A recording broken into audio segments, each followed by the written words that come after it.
Hey everyone, enjoy the show. Hey everyone, it's Jeff from the Mantiques Network. How you doing today? Yes, this is a little bit out of our wheelhouse, but we got it as part of a pick last week of a big buy we have.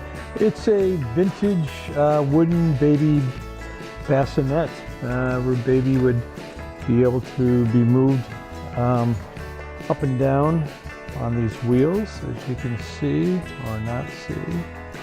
And then it has the ability to swing back and forth. It's kind of a wicker looking thing. I'll take a look at it, but if you're into vintage baby bassinets, or this would fill out your exhibit, this might be for you.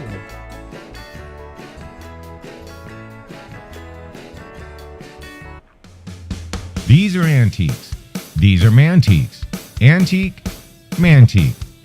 These guys sell Mantiques. This is their store. We're picking, we're bringing stuff every day, in and out, in and out, in and out. We're shaking and baking. These are their customers. Give me the rundown on the GMC. This lived in a bar in Ghent in Belgium. Follow Jim and Jeff from 9 to 5 or after hours as they buy, sell, and restore the coolest stuff for the coolest collectors worldwide.